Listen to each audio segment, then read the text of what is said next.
Chapter 569 to 570. Regarding the development of a spy in Konoha, this is not only Madara's idea, but other members of the organization have also mentioned this matter several times.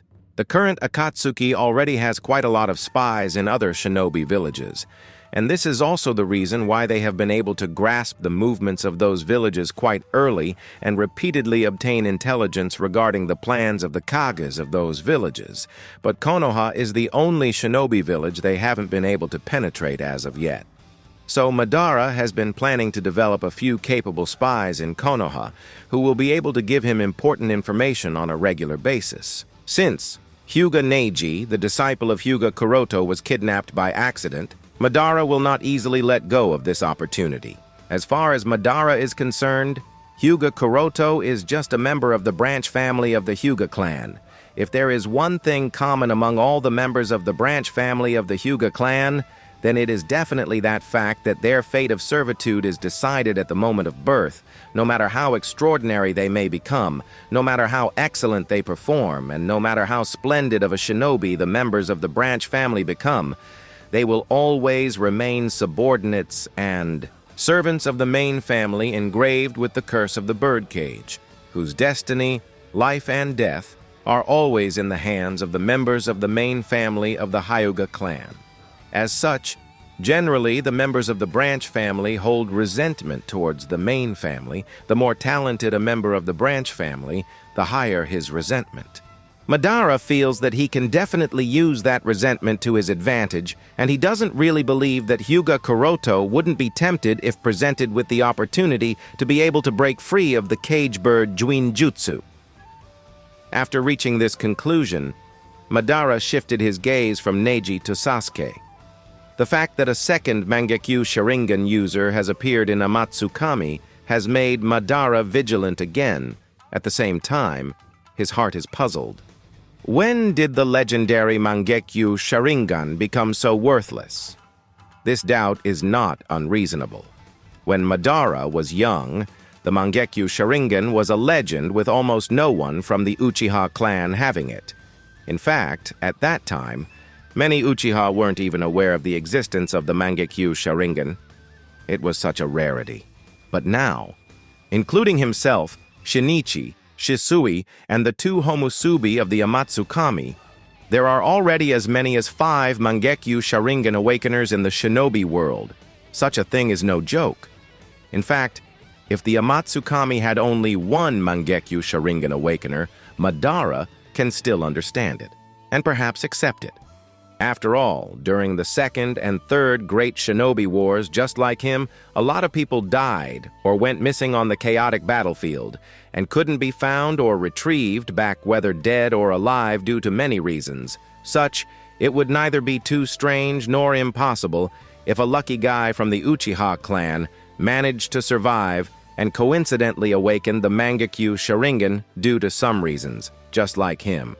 But the probability of this kind of thing happening is extremely low, infinitely close to zero. After all, Mangekyu Sharingan is not something one can awaken just because they want to. The person in question must not only have the necessary qualification, but they must also experience despair.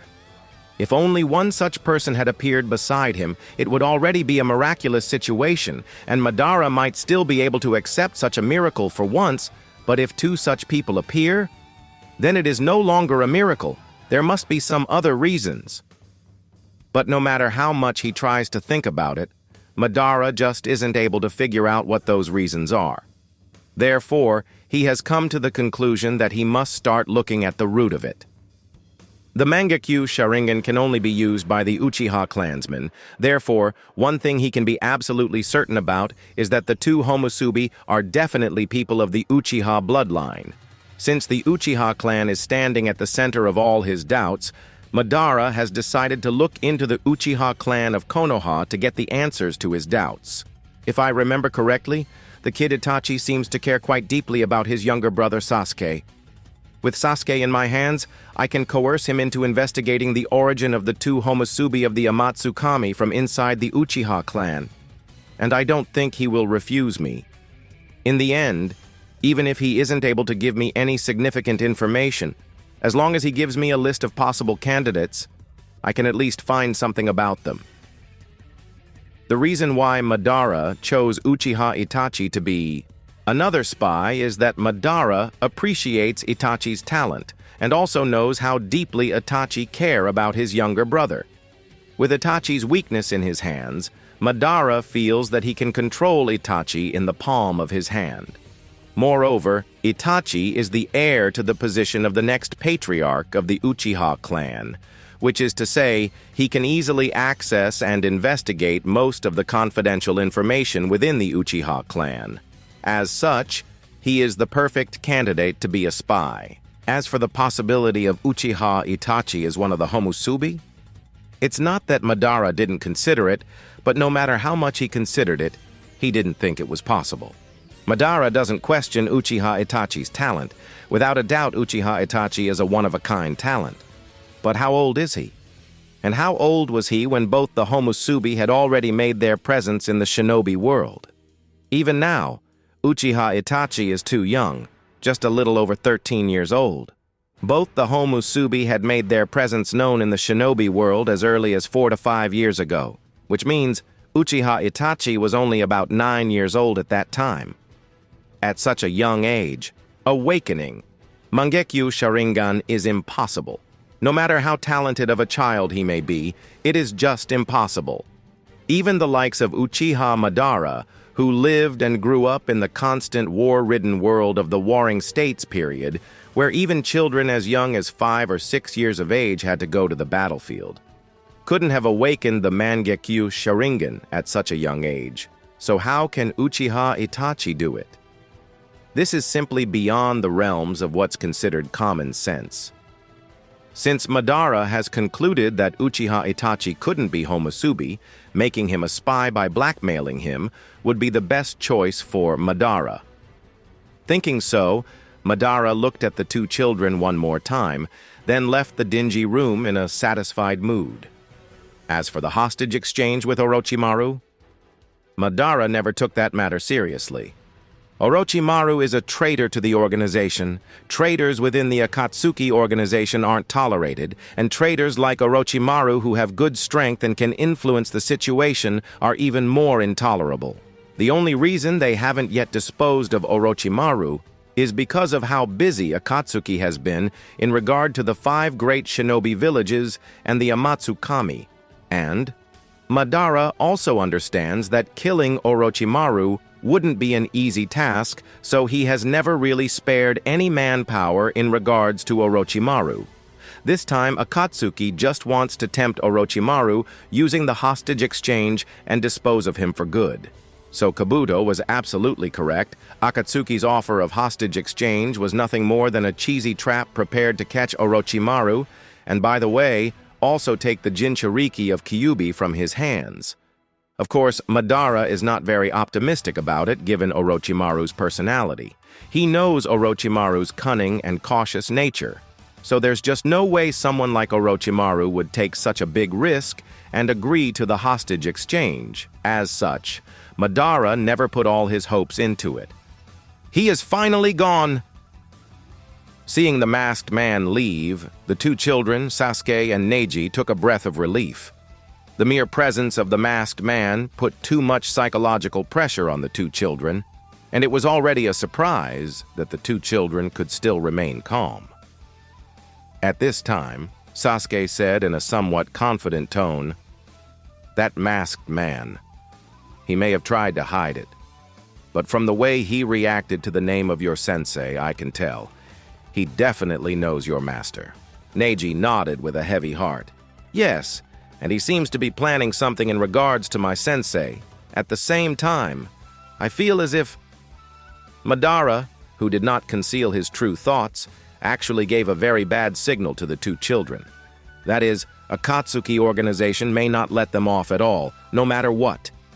And if such a thing really happens, then let alone returning back to the village, they may not even be alive after Akatsuki finds them useless or their presence bothersome. After realizing how dangerous a situation they are in, the children fell silent. While the two children were silent and did not know what to do or speak, the sound of the metal gate being opened resounded, and another person entered their sight. After realizing the identity of the visitor, Sasuke seemed to have found a life-saving straw and couldn't help but question with a hopeful tone, "Uchiha Shinichi. You are an Uchiha too, right? Are you here to save me?" Shinichi snorted, then shook his head with a sullen face. "Here, no one can save you. And I am no exception." Shinichi really admires the young Uchiha in front of him who managed to awaken the Sharingan at such an early age of 7. And if it is up to Shinichi, he really wants to save this kid. But he knows that the price of saving Sasuke is losing his undercover identity within the Akatsuki organization. Shinichi can't make such a decision. Moreover, Shinichi is not sure whether he will be able to safely escape from Akatsuki's stronghold while carrying Sasuke with him. After all, that guy Madara's space-time jutsu has too many advantages when it comes to tracking, not to mention the unreasonable guy Zetsu. Therefore, Shinichi didn't risk it. Shinichi's blunt and straightforward rejection made Sasuke a little lost. As Shinichi saw Sasuke's depressed mood, he decided that he can at least comfort the kid. "You don't really have to worry too much. I may not be able to save you, but I can at least try to ensure your safety. After all, you too are an Uchiha, right?" Sasuke was more disappointed, but a little relieved at the same time because he realized that if Uchiha Shinichi can ensure my safety long enough, then I may be able to get back to the village. But then he suddenly remembered something and immediately asked, "What about him?" Following the direction Sasuke was looking at, Shinichi turned towards Neji, then shook his head. "I can't guarantee his life. An ordinary child of the branch family of the Hyuga clan has no value to the Akatsuki organization. Moreover, the existence of the cage bird Juinjutsu on Neji's forehead decreases his value even further, so there is really no way for Shinichi to ensure Neji's safety." Sasuke was worried and hurriedly pleaded, "Shinichi-san, please, Neji is a friend of mine. I will do anything. Please, please protect him." Although Sasuke also has the iconic arrogance and pride of the Uchiha clan engraved in his personality, he is still an innocent and kind kid at this time. And since both of them have gotten into the same trouble, he considers Neji as his friend and companion, so Sasuke doesn't want himself to be the only to survive. Shinichi shook his head indifferently. In order to ensure Sasuke's safety, Shinichi can still use the excuse that Sasuke is from the same clan as him, and given that he is an extremely talented child, Sasuke has the value of being trained and recruited into the Akatsuki organization. Considering Hiruko's present condition, Nagato and Madara may accept when presented with such reasoning. After all, the threat of a Matsukami is always looming over their head, and Akatsuki needs high-tier combat power. But Neji is different. He is a member of the branch division of the Hyuga clan, so Shinichi can't get involved on a personal level. Moreover, because of the existence of the cage bird cursed mark, Hyuga Neji has no value in being trained, because he just can't be recruited within the Akatsuki, no matter how talented the kid may be.